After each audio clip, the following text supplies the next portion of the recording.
Okay, welcome to the October meeting of the koha-US System Administration Special Interest Group. Oh, we lost Heather. Hope she comes back. Maybe connection issues. So I put the agenda in the chat, and I'm also sharing it on my screen right now. We don't have any I don't have any announcements. Does anyone have any special interest group announcements?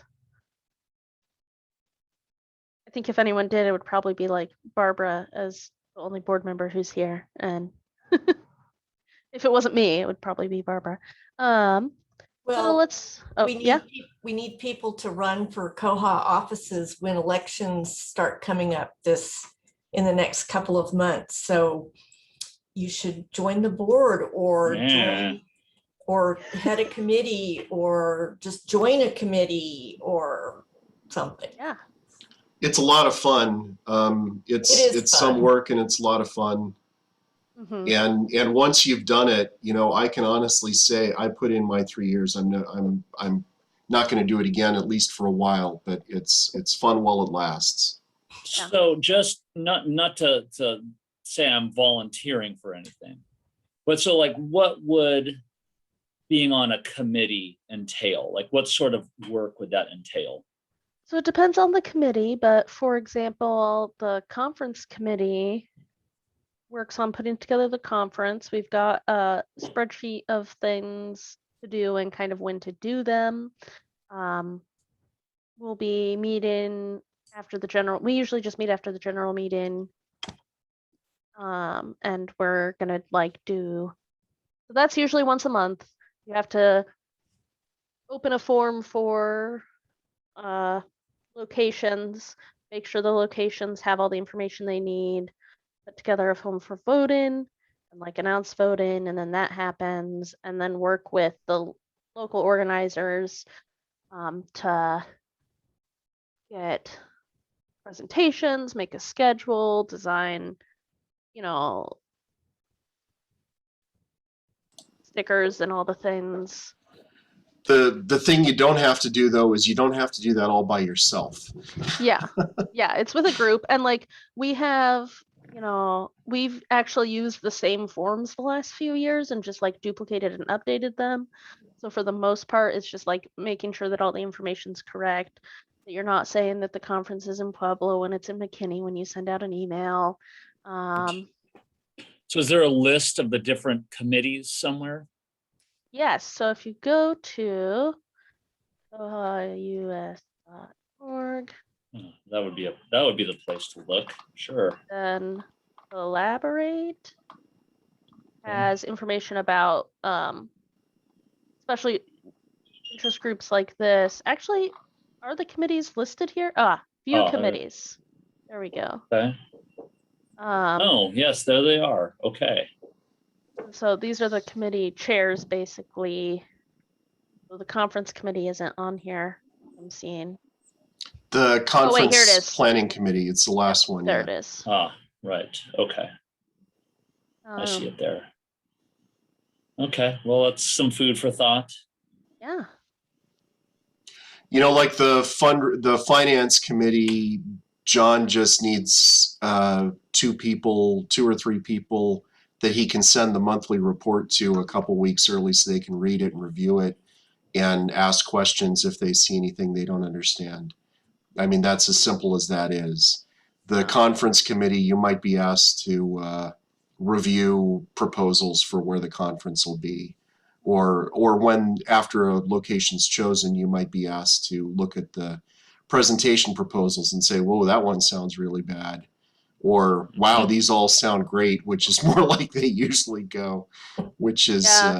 and to maybe not accept all of them if one of them sounds really shady.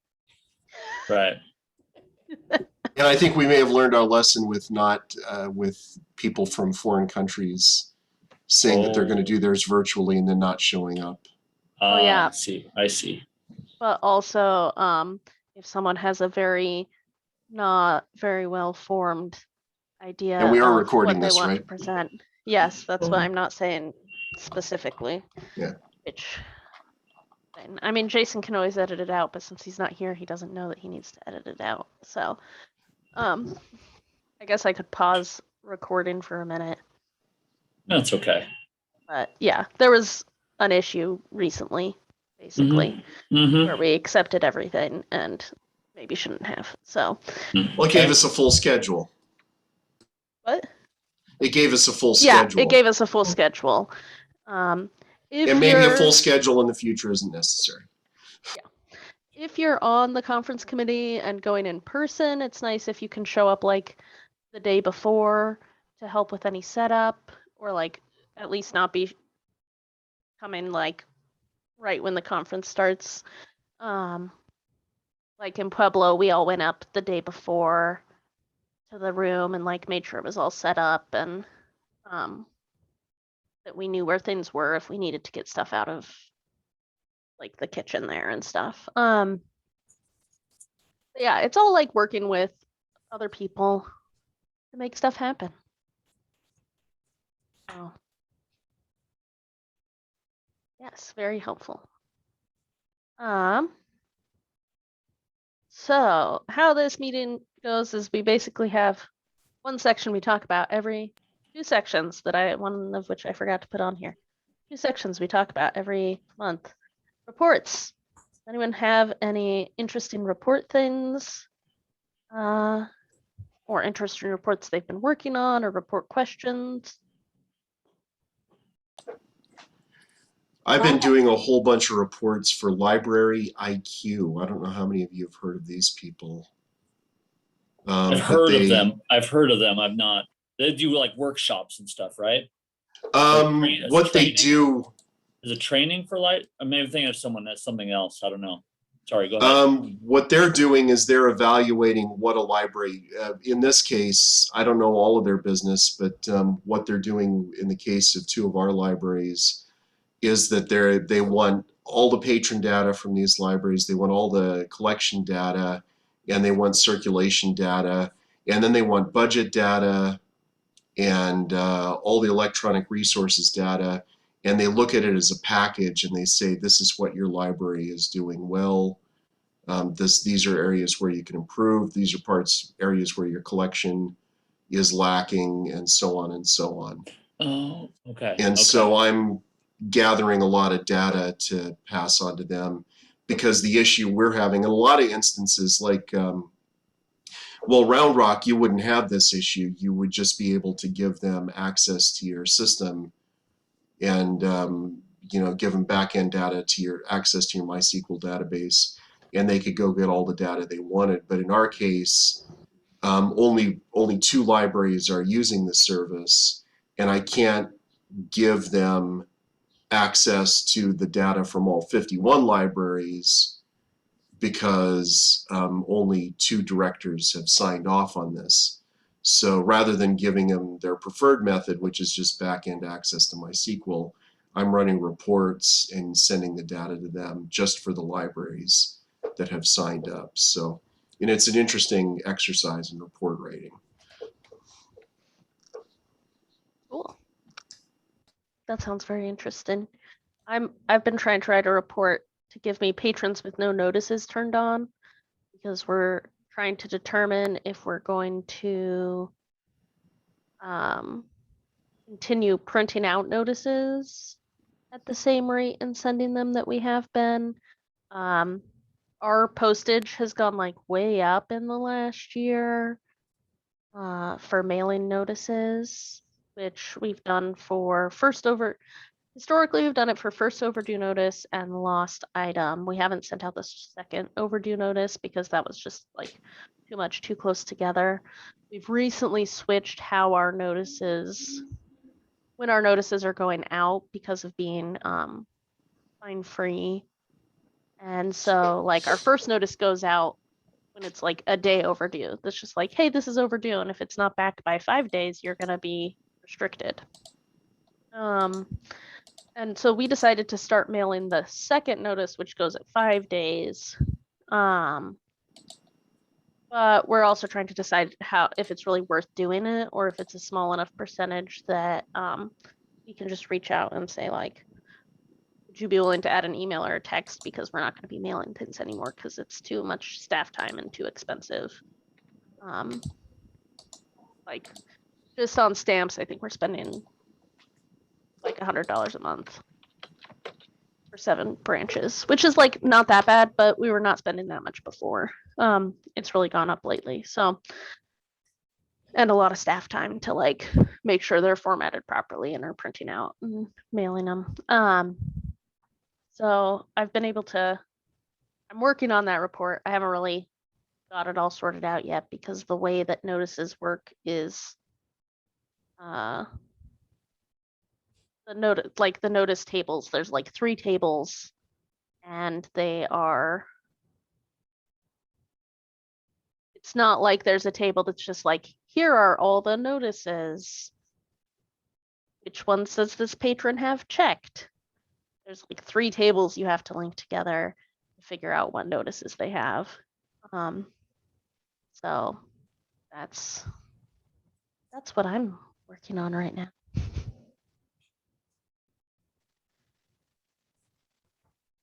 No one else has any report stuff. I have a Yeah. special holds report that I think was adapted from George and Christopher's things on the wiki. And I want to be able to have the date range or the timestamp. I'm not sure what I should be focusing on necessarily, but I want it not to bring up the things that were cataloged like the day before. Because what happens is we're cataloging and there's holds on all this stuff. And so it takes a while for it to get, out to the shelf and be ready. So staff is running the holds report and then they're coming back, they can't find things. And then it's like, oh, it's still in technical services. So they're wasting their time looking in technical services. And so I was thinking if I could just put something in that report that would say, have the date range, bring me everything except what was cataloged 1 day ago. And How long Would- are things usually in tech after they're cataloged before they're available? I'm sorry, what was that? How long are things usually in tech once they've been cataloged before they're available? Like, is it usually about 1 day or is it? It varies, but at least 1 day would prevent them from looking for those things. And everything gets run through the our sorter before it goes out. So it'll get caught at that point instead of them actually looking for it from a report. Yeah. Well, I can tell here are you- the 2 things that I can recommend is you can either write the report so that it's not looking for things that have a date accessioned of yesterday, where the item date accessioned equals yesterday is essentially the way you would write that. The other way to do it would be when you're cataloging things, create a not for loan status that says in processing or something like that. And then there won't be a hold on it. And then have the in processing, the not for loan status set the, I don't remember which function it is in the system preferences, but you can tell the system preferences. There's a system preference that'll say if this thing has a has this status, when you check it in, remove that not for loan status. So these things already have holds on them because we allow holds on available items. So these are like the new items. Yeah. But then when you enter the item, have one of the fields that you set when you create the item be a not for loan status, and just call that not for loan status in processing. George, And that's what we do here in Round Rock. Yeah. Yeah. Same. We Same do for that. Russia. We do that. So they move from an ordered status, and when they're received, they go into an in processing status.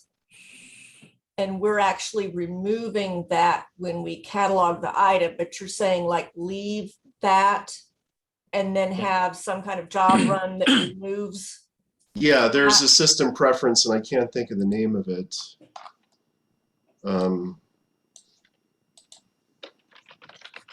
Let me look.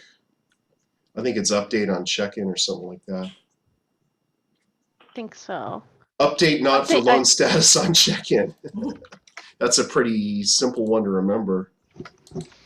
So then when it goes through the sorter, it would remove that Yeah. status. But then that wouldn't show on the holds list because it wouldn't be available as a not for loan. Okay. I will look into that. The other thing, That way you wouldn't be depending on the idea that all these things are only going to spend a day Right. in processing. They just be there until they're not there anymore. And then Right. the sorter will check them in and remove that not for loan, and then you're good. I think that's the simplest way to do it. I think Sounds that's the good. simplest way as well. Ours is not that simple. We have a shelving location for cataloging desk because we don't want to let people place holds on because of the way that we place holds for like purchase suggestions. We want those holds to be placed first just so we're not messing around with the holds as much. And so we have like a cataloging desk shelving location, and I just don't have that show on our report. I just say if the shelving location is cataloging desk, we don't want it on the report. So, and then that gets taken out right before they go up to the shelf. So, but the not for loan status thing sounds simpler, especially if you're running them all through the AMH Mhm. order. Like that's easy peasy. Yeah. Any other report questions, comments, cool things you're doing? I learned from Christopher at koha-US last month how better to use unions to put like multiple reports together on one report, basically. Yeah, I taught him that. Yeah, I know. There's a couple reports here. George used to work here, for anyone who doesn't know. There's a couple reports here that have the union stuff, but I've never really dug into it. But now I'm working on like a dashboard for our year-end stats, because I can tie everything into like the deleted items tables now and do the stats now this time of year, which is nice. Or have a check at least. So that's one thing I'm working on in all my spare time, which I don't have much of. Next on our agenda is fall update. Some of us have already updated. I know we're an early adopter. Barbara is. Not sure if anyone. Oh yeah, Round Rock is. George, are you an early adopter? Our test server is an early adopter. I have training to do before we actually upgrade, and so I can't really do any training for my staff before Bywater does training for us. So we're always one of the last. Okay. We have it by policy. We have to have at least 3 trainings before we do an update. So. Okay. There were some report changes. A couple table names changed basically. The circ rules table name changed.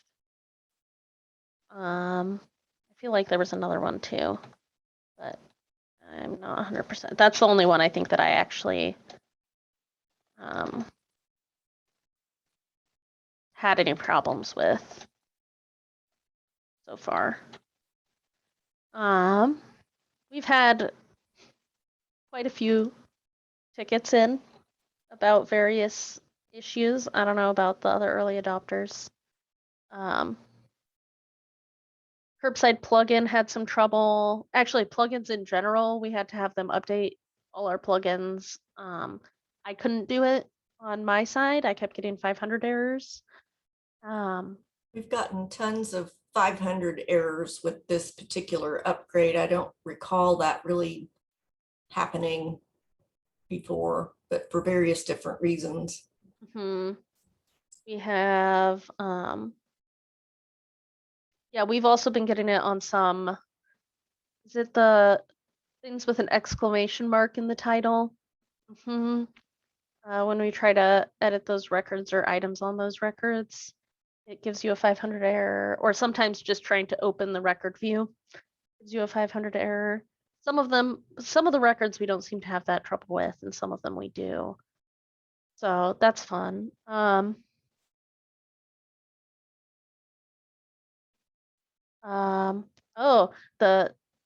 now this probably won't affect Barbara or Jason at least, but George should be aware of it. We have, if you're placing an item level hold on the staff side, now it defaults to the item's home location. If you don't, there's like a drop down on the, wait, let me just pull up. So it defaults to placing the request on an Yeah. item. Oh, it defaults to pick up at the item's home location? Mm-hmm. That blows. Yeah. Instead of where the patron normally picks up stuff? Yep. Oh, Here, no. I will. That sounds like a bug. Yeah, and here, wait, let me share my screen again. This is just with one of our Frosty test patrons. So here, there's the pickup that defaults to like the logged in library's current location. But then over here, there's these allowed pickup locations, which used to just be a list of pickup locations that were allowed since the update that we got last fall as an early adopter, that everybody else got in the spring. And this defaults to the home library instead of the same thing. And I've put in a ticket about it, and I asked what bug caused this because I want to go. That's a bad design. That's a bad design, and yeah. So Lucas is writing us some jQuery that'll have it match this, but it is obviously not yet in place. On the patron side, it still functions identically to how it's been. So like no Yeah, difference. we don't in that. allow item request holds on the patron side anyway, so. Okay. Yeah. If you Is- do it, And so we don't, we only have one pickup location. Well, we have two pickup locations now because we have our main library and we have hold lockers. And I'm not involved with the hold lockers, so I don't know if we're dealing with this issue too. We might be. But I have to wonder, like when changes like this get made, or there was another one that's there's a bug out for you're allowed to make new authority values on the fly when you're editing yeah. item records. And I have to wonder, like, what was the impetus? This is probably not a question that anyone can answer here, but I just have to wonder, what's the impetus for these kinds of changes? Are there people demanding that they be able, or wanting to be able to make authorized values on the fly, or like set it to only one thing? It's very odd to me that it would be presented as a new feature. Well, and for some of that, let's see. Well, like for that, I wish that it was something that could be turned on or off. If someone absolutely wants it, that sounds fine, but it's not particularly bothering us too much, but we don't really want people creating new, authorized values when they're cataloging. I want them to use the values I have created and said, you would use these. But it'd be nice to be able to turn that off if it's not something your library, is really wanting to implement. I can tell you what causes this problem. It's a lack of input on Bugzilla from the people that actually use Koha. And what happens is somebody somewhere will say, I wish that Koha could do this, and they'll put a bug on Bugzilla, and they'll say, I wish that Koha could do this. And then some developer says, well, I can make Koha do that. That makes sense to me. because I'm a developer, I'm not a librarian, I don't use the software in the library every day. So they write a patch that does that, and they don't get any feedback from anybody else that's out there that uses Koha every day, or they get very minimal feedback. And then the feature gets added to Koha, it goes through the QA process, it gets signed off, and then it comes out, and then a whole bunch of people have it that they go, well, we don't want this to do this. And so they get the comments on the back end after the feature's been added rather than in the front. And honestly, you know, the issue is that we've all got other work. None of us have 100% of our time devoted to, you know, Koha. But the people that are doing the developing, usually that's the situation, is they have 100% of their time developing Koha.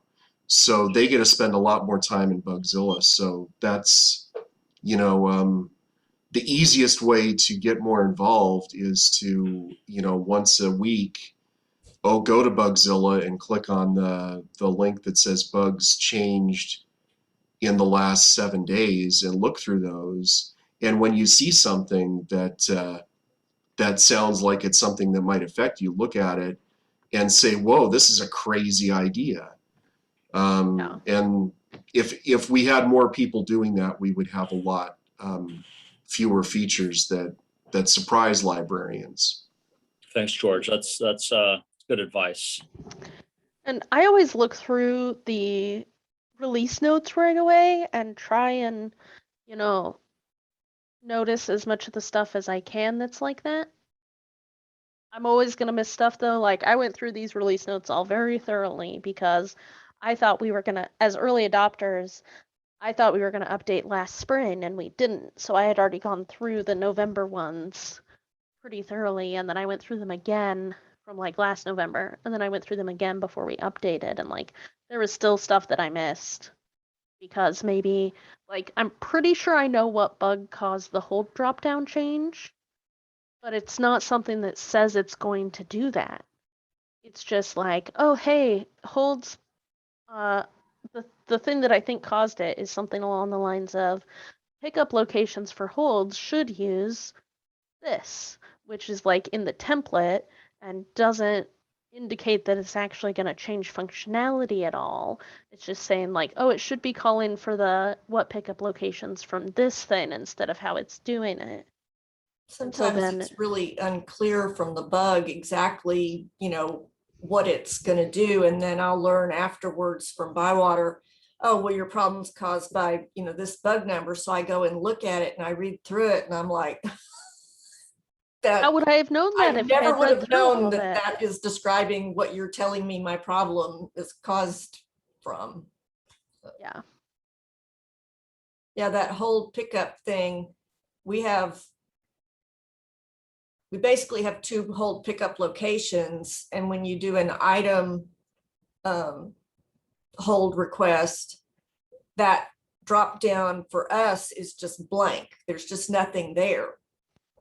So yesterday I'm trying to place an item level hold and I keep getting the error, you've not chosen a pickup location. And I'm focused on the one above where it's, you know, bid level. We've used just for because years that's- and years and years. That's already filled in. And I'm like, why am I getting this error? Why am I getting this error? And then I finally figured it out. So I've got something weird going on with information not populating that. Oh, drop. that's interesting. Yeah. I kind of feel like weird. That sounds familiar, but I don't feel like we actually had that issue. Or if I did, it was like only on some branches or something. Oh, some of our long overdue lost items don't seem to be changing to lost, but I'm not sure if that's related to the update or something else entirely, because it looks like it might have been going on longer than that. Still trying to figure that out.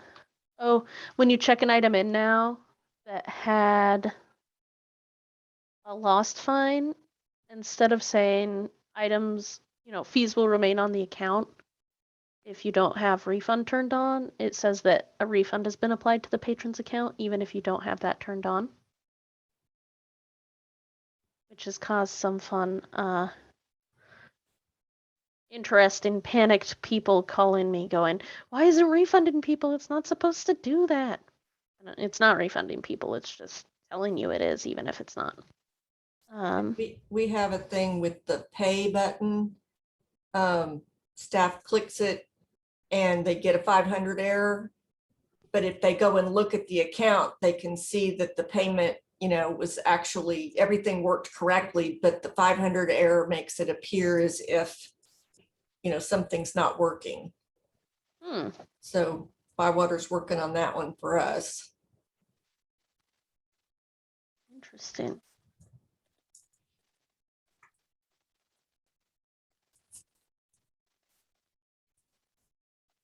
I'm taking notes here also. That's why. We also had a problem with auto renewals not working. And then we discovered that some were working and some weren't.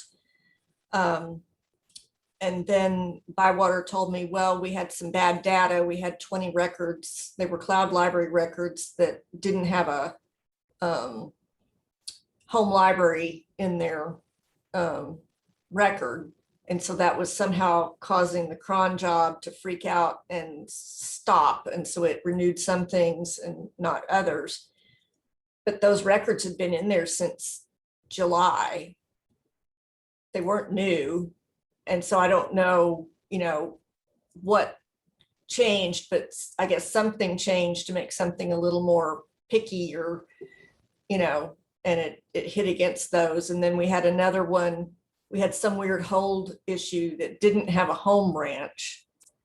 And once we got all those records cleared up last night, everything auto renewed.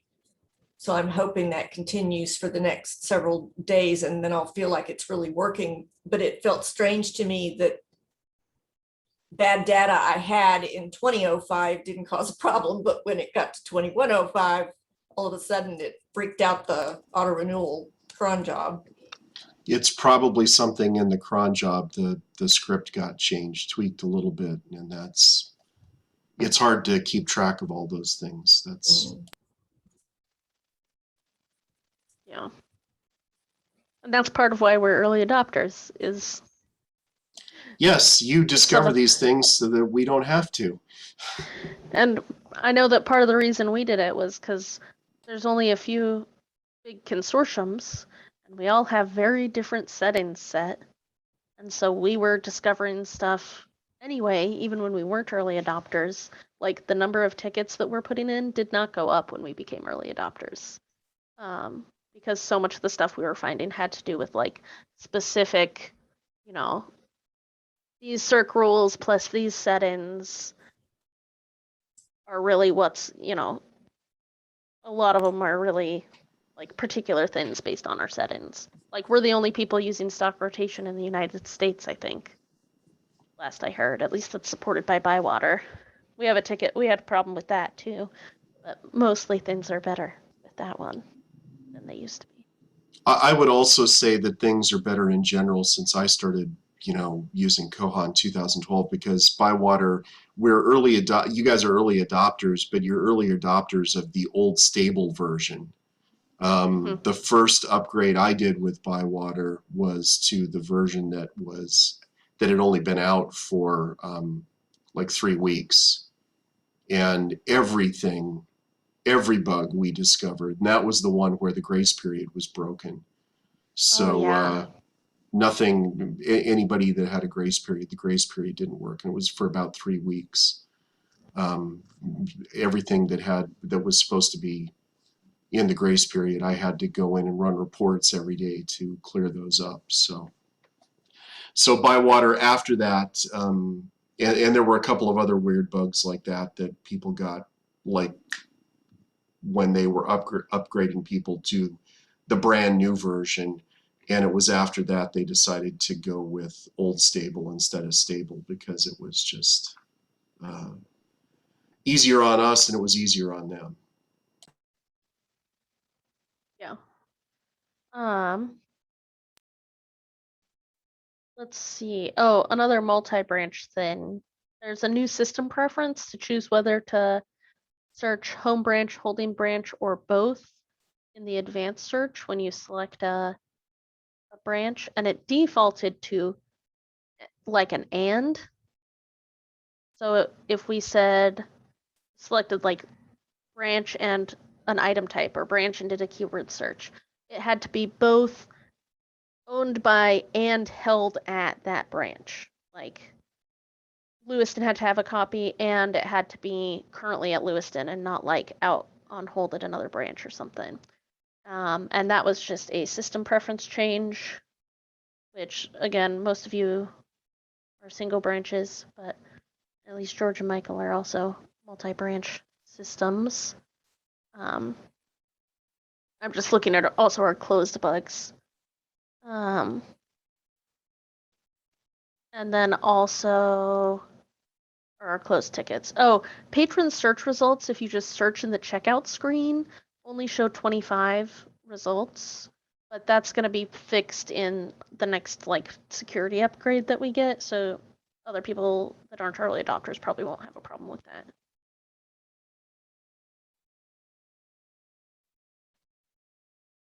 That's all the problems we've had. I don't know if the other early adopters have anything else they want to. We had an issue where we couldn't add a mark file to a basket in acquisitions, and we would get the 500 error. And we order from Baker and Taylor, and we get brief bib records from them. And it turned out that they need to be Mark 8 encoding. And it always used to work before when we had UTF-8 selected. But now if you select that, you get the 500 error. So we're having to make sure that we get into the practice of choosing Mark 8 as the encoding, and then that makes everything work. Don't know why, but.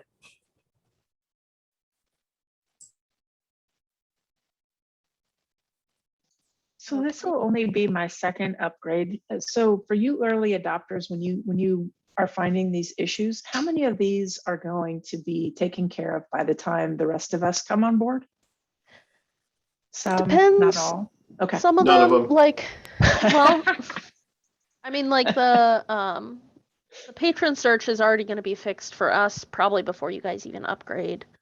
And that's going to be like, it's in the next point upgrade. Some of it might be just everyone knowing like, oh, hey, you might need to change this, like the branch setting to make it Okay. keep the behavior. Okay. And that's the kind of thing that Bywater will usually talk about in their upgrades, if there's something like that. Or they'll just change it to be whatever the current default behavior is on the version that they install on everyone's servers.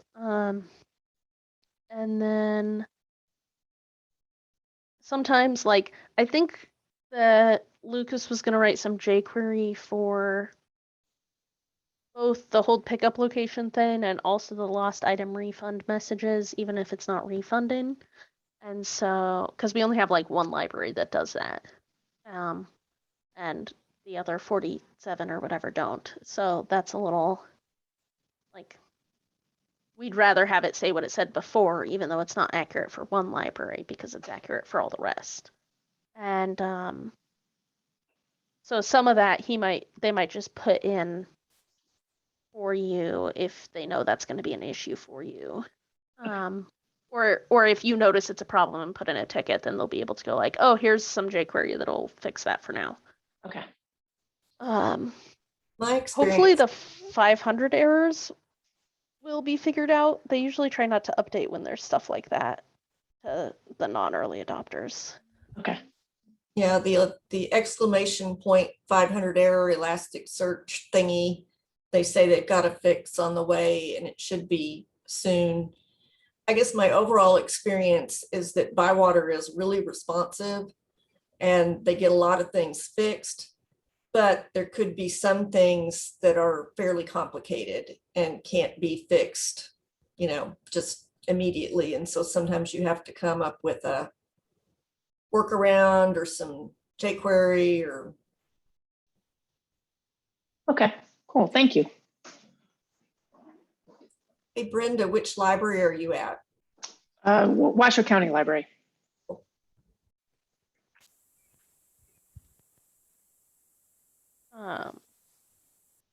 Yeah, and they're very responsive, especially right after an update. Like that's all they focus on, usually.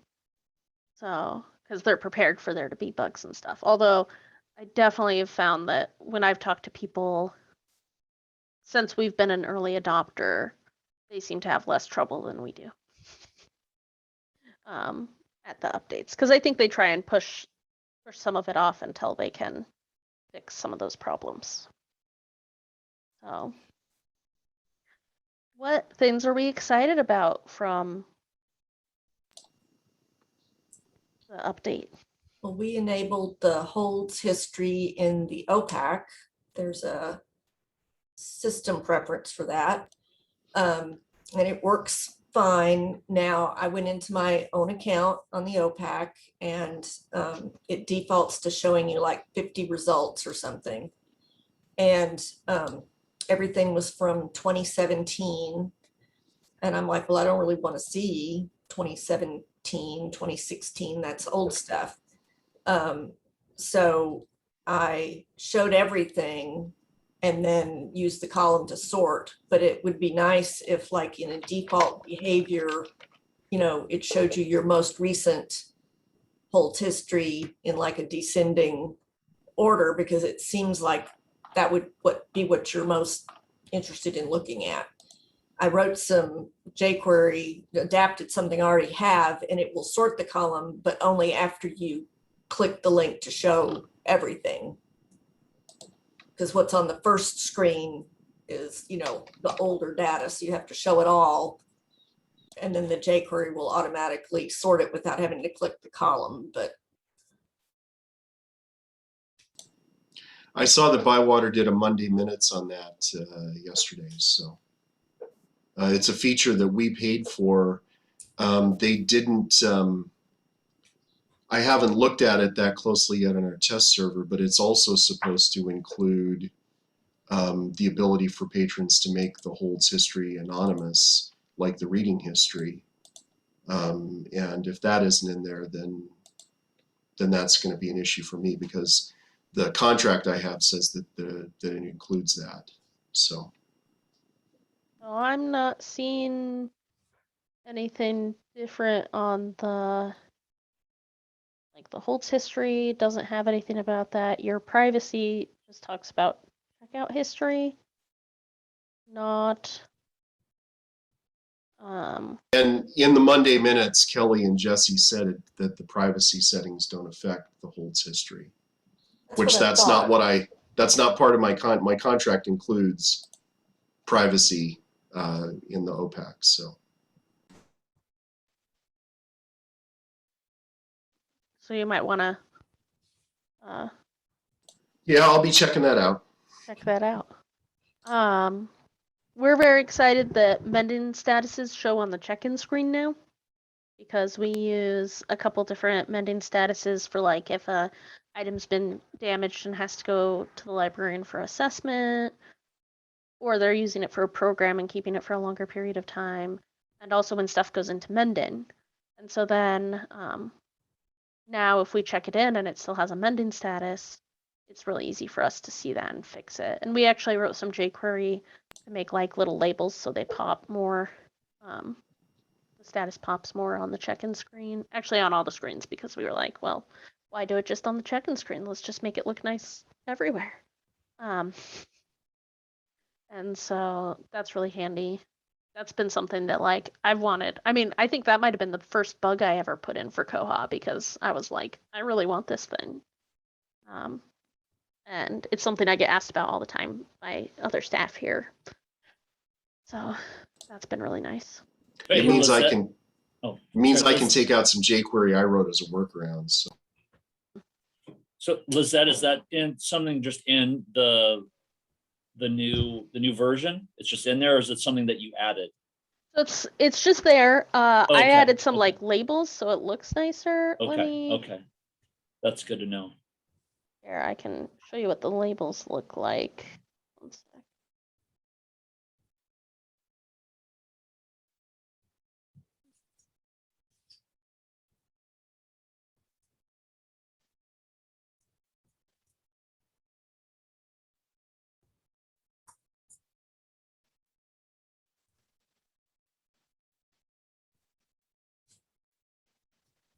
Okay.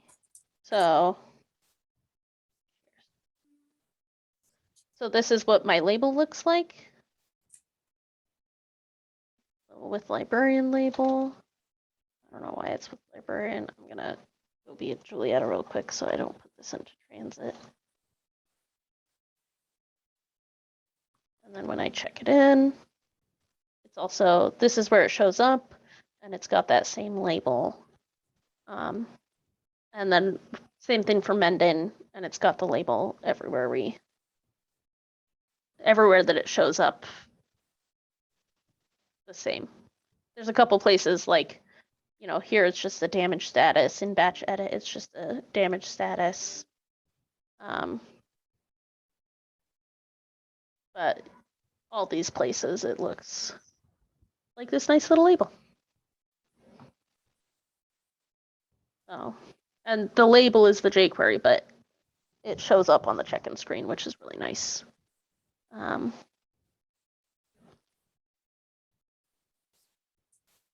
other thing we were really excited about was, I mentioned earlier, we use the stock rotation feature, which lets you set up rotas and say like, we want all the items in this rota to automatically move to the next place after 20 days or whatever, however many days you set it to. And we've been using that for just at Latah County for our new books, because before they had to come in to Moscow in between each branch. And so now what we're doing is we're setting them up in a rota at the start before they go up on the new bookshelf. And then it just gets automatically told to move forward, which is really nice. Except that until this update, it was putting everything in transit when it was supposed to move forward. Even if it was, say, checked out to a patron, it was also in transit now. Or if it was just sitting on the shelf, it was said it was in transit. Or if it was on hold for somebody, it was also in transit, which was really annoying. But now, instead, it requests a transfer. And so it doesn't go into transit until you check it in. So how do you know, I haven't used the stock rotation. How do you know when it's time, when things have advanced? So we have a report. How do you identify the items that are still on the shelf that need to be pulled off? I guess So that's my question. There's a new built-in report, Okay. but we don't like it, so we're using something else because it doesn't take into effect if something's checked out. Well, it tells you if something's checked out, so I use some jQuery to hide all the checked out ones. But it doesn't tell you if things are, say, on hold waiting for somebody. It just says it's available. So I just have our report that we were running before, and I just updated it. So instead of anything that's in a stock, before it was like anything that's in transit, hasn't completed, that's part of a stock rotation. Now it's just anything that is requested for transfer because of the stock rotation reasons for transfer. And then once it goes into transit, it will, well, here's the thing. There's a bug with this where it's not putting things in transit unless you do it through the transfers screen on circulation. But you can't print a slip from the transfer screen. So then you have to check everything in twice to get it off the list because you do it all on the transfer screen and then you check it in. That's another bug that we're dealing with that. But like I said, as far as Bywater has told me, we seem to be the only Bywater customer, at least, that's using this feature. And I know I've talked in the IRC with some folks about it, and it seems like it's used some in Europe, and that's about it. I think there's like 10 libraries using stock rotation. 10 organizations using stock rotation right now. We're not using it here, but as somebody that used to work where you work, I'm just really curious as to how that's working. So, You know, we've been using it for new books exclusively for like a year. And so it's how going does it, pretty well. so the process of getting the books to the branches is no longer 100% random then, is it? Right. Well, they kind of do the randomization at the beginning, Okay. sort of. Actually, So I'm when trying to they, decide. We might have decided that we were just going to go in alphabetical order because none of the branch managers cared if it was done in alphabetical order. But I kind of think. Wait, I'm trying to look up the. Oh, they started working on the DVD rotation to do it this way too. That's good. I We're also going probably to do would all have, our. I What? probably would have done it in courier order to make it easier on the courier. But We might have done that. I remember. Oh no, it looks like they're going in different. So, here I can share my screen. We have a lot of rotas set up. So we have all these that are like packet 1, year 1 from last year goes to Beauville first, Erie first, Genesis. So we have it figured out. So like every time they, so like some of them go. This one goes like Genesee, Troy, Julietta, Beauville, Deer. I think we did put it in. yeah, GTJBDP is Courier order. Yeah. That is what we decided to do. So like the Beauville stuff starts at Beauville and then goes in courier order. And then we're gonna do the same thing with all our AV stuff because we rotate all our DVDs and audiobooks throughout our branches so that everything gets people have updating stuff. I can delete this one. Yeah, if anybody is bored with this discussion, this is completely to satisfy my curiosity about my past workplace. So And feel I'm free to interrupt excited us. to tell people about stock rotation because we're like the only people using it, and It it's looks making super things. complicated. Yeah, and part of that is just because we have, 118 stock rotations. And some of that is these are all ones that were like, had already done part of their rotation when we started doing stock rotation. So we had to like make ones to have them send back to Moscow to end their rotation because they weren't in any of the other rotas that we had set up after we started doing it. But I think we're at a point where all our new books are either in one that needs to come back and be done, or we'll just do it on its own. And then we're gonna do the same thing with all our audiobooks and stuff. Where like every 6 months it's gonna go, 6 months at this branch, then that branch, then that branch, and it'll all be automated, so we won't have to update it all the time. And we'll just add stuff into rotas when they're done being new. We can just put them into rotas and it'll keep going. Because right now it's something that we have to do manually basically every 3 months or 6 months or whenever we get to it, because I think we've done like 3 in the last 2 years. Partially because of COVID and that most people weren't coming into browse, so it didn't make much of a difference to move those around as much. So the branch managers didn't really care. And they're usually the ones who are like, it's time for another rotation. And we're like, okay.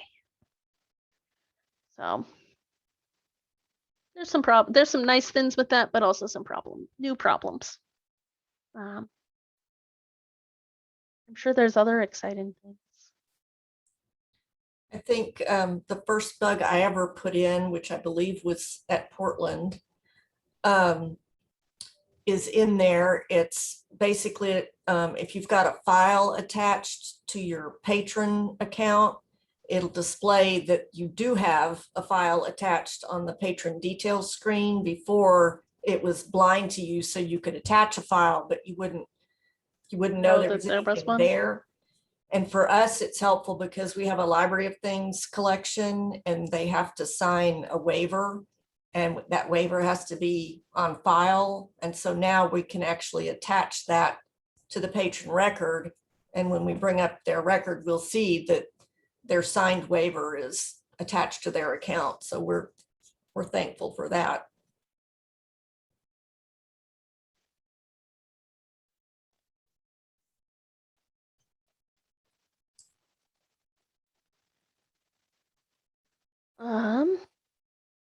There were a lot of updates to the OPAC bootstrap.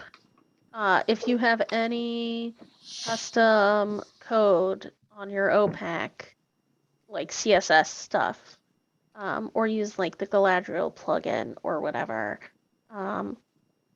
if you don't have a test server, be prepared to spend a bunch of time fixing that the morning of.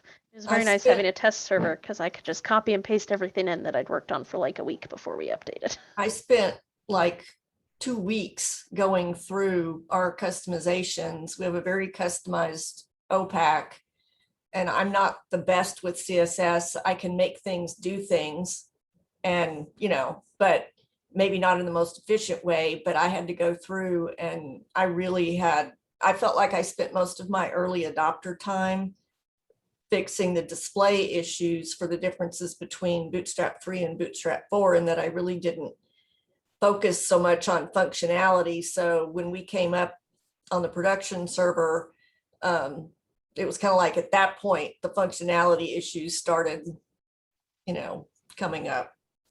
Mm-hmm. Yes, we had that issue too. And some of our jQuery was broken too because they'd updated on both patron and staff side. Just some, there were like some spans that got new classes that were more descriptive and stuff. So if you have some custom jQuery or CSS on either side, it might be an issue there for you.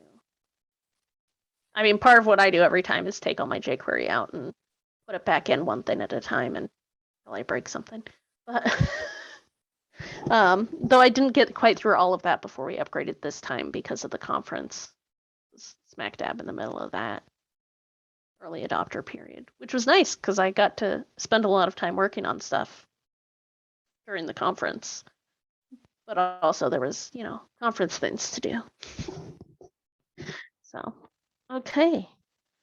Does anyone have any other fall update things they'd like to talk about? I know a couple people are leaving, so I think we'll go ahead and end the recording unless anyone has any bugs they really want to talk about. We haven't already discussed. Okay. Our next meeting will be Tuesday, November 9th at the same time, 8 Pacific, 11 Eastern, wherever you are in between that. Sounds good. Thank you. I'll Thanks, go ahead and everyone. stop recording.